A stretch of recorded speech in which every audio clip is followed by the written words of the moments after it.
Right, when I look at a guy like Steph Curry making the All-Star game this season, and I look at a lot of guys like Kyrie Irving, Devin Booker, De'Aaron Fox, just in this conference who had better seasons than, or playing better than him. Look, I'm gonna say the quiet thing out loud. Steph Curry should not be an All-Star. This clip right here was from February 1st, 2025. Less than 3 months ago, you had this clown going on national TV and suggesting Stephen Curry wasn't just washed. Oh no, he wasn't even an All-Star anymore. De'Aaron Fox. Did he really say De'Aaron Fox? Can you imagine giving Steph Curry Victor Wembanyama? Wait, we don't have to imagine that, because the moment Steph Curry was given an All-Star teammate, which almost every star player in the league has, Steph Curry has reminded the entire world that not only is he an all-star, he is a superstar, and at 37 years of age, he is an MVP level player. Curry against Green, 6 on the shot clock for 3. It's wet. How else do you describe what he is doing right now aside from it being MVP level play? He'll dance. He'll throw up a shot. Oh, goodness. Are you kidding me? Geometrically, that should not have happened. Does that look like an all-star to you guys? How about not only looking like an all-star, but the numbers being MVP level to go along with what we are seeing? Because since Jimmy Butler was traded to the Dubs 30 games ago, Steph Curry has averaged over 27 points, nearly 6 assists, and 4 boards on great efficiency, which has included some monster performances. 50-point games against the Grizzlies and Magic, huge games against the Clippers and Nuggets, and obviously the 2 wins the Dubs have already had in this series where Steph has looked unguardable. Steph on the cross, the 3 on the way, got it. The stare down 3 was pure. Thompson comes out on Curry, 3, pulls up. Curry, 3, And that's even funnier when you consider this was supposed to be the matchup that would cause him problems. The athleticism, the size, the youth, the energy, the coaching, all of it. 37-year-old 6'2" Steph Curry, who shouldn't have even been an all-star, who according to some people wasn't having a better season than Norman Powell, was up against this Rockets team and was up against the Steph Curry stopper. The single most important matchup, I think, in this series is Amen Thompson on Steph Curry. If Amen Thompson is giving Steph Curry problems the way that we saw earlier this season when Steph only had 3 points, the Warriors are going to be in a world of trouble. But as everyone should have known, and as people who have actually watched Steph Curry, like me, and like you guys, there is no Steph Curry stopper. You can have a good game against him, like the Rockets did a few weeks ago, but he will adapt. He can do it all, including getting to the rim. Just look here where he's being guarded by Eason. He gets the switch onto Brooks. A nice screen from post creates a bit of separation, but with Brooks trying to run him off the 3-point line, Steph takes that space and gets to the rim. Or here where he gives it up to Jimmy. He gets it back, and with both defenders rushing at him to prevent the 3, he takes them off the dribble, and it's a smooth finish. And then when Steven Adams had the unfortunate task of being stuck with Steph on an island 30 feet out, he could do whatever he wanted to Adams, and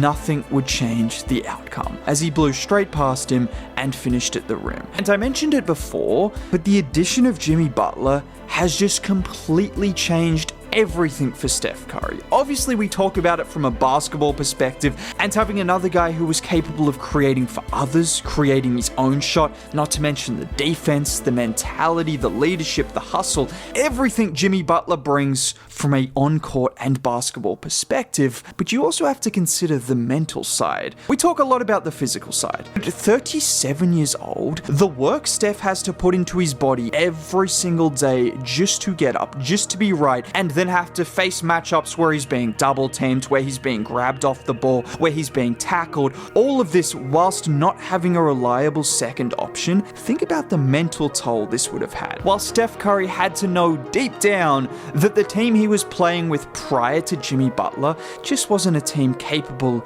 of winning a championship. So the mental lift that he would have got, the energy, the boost from trading for Jimmy Butler, that has contributed to a new version of Steph, a revitalized version of Steph, and a version of Steph that has been absolutely unguardable. Not just with Jimmy Butler on the floor, but even with him on the bench, Steph just knows now, whether it's subconsciously or consciously, that this is a team that can truly compete. And I've talked a lot about Steph Curry's scoring over the last few weeks, and since Jimmy Butler was traded to the Warriors, because just look at some of the performances he has had, with the defenses he has had to face, and the stakes being at an all-time level in pretty much all of these games, not just in the playoffs or the play-in, but since Jimmy Butler was traded, they have needed to win every single game, and whenever they have needed to win, it has felt like Steph Curry has delivered from a scoring perspective. But the reason Steph Curry is one of the greatest players ever, the reason he was still a top 10 player in the NBA even 2 months ago when his scoring wasn't at this level,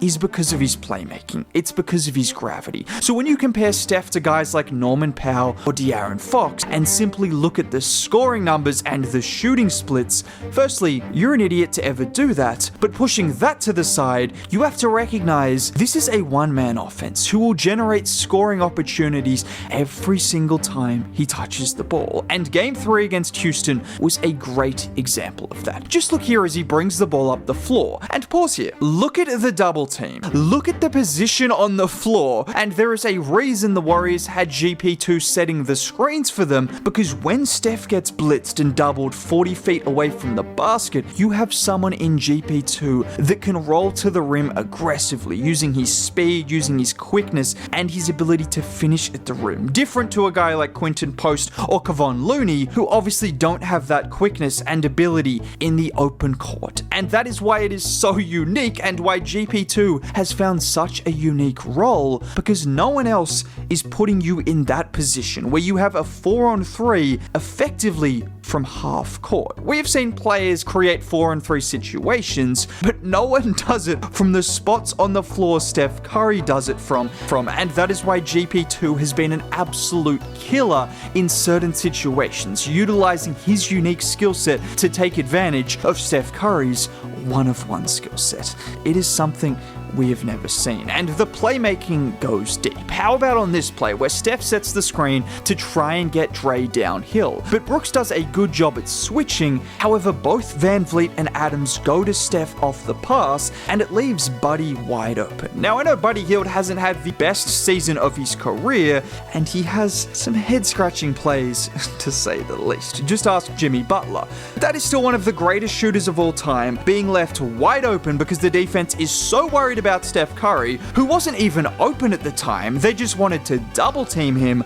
That is the kind of effect Steph has. And I'm going to make a soccer comparison, but it's the same thing with a guy like Lionel Messi. Defenses make these mistakes because they are so worried. You lose your ability to think things through when you see Steph Curry. When you see Steph Curry in just a fraction of space, every single person who locates him wants to get to him. And that leads to 2 or 3 players going to him at the same time and leaving guys like Buddy Hield wide open. This is the Steph Curry effect. It works off the ball, it works on the ball, it works when he sets screens. It doesn't matter. Steph is making an impact every single time he steps foot on the court. And when he is scoring at this level to go on top of that, well, you see him playing like one of the best players in the world, which we all knew was still there. It just took a little help. Something he hasn't had for quite some time.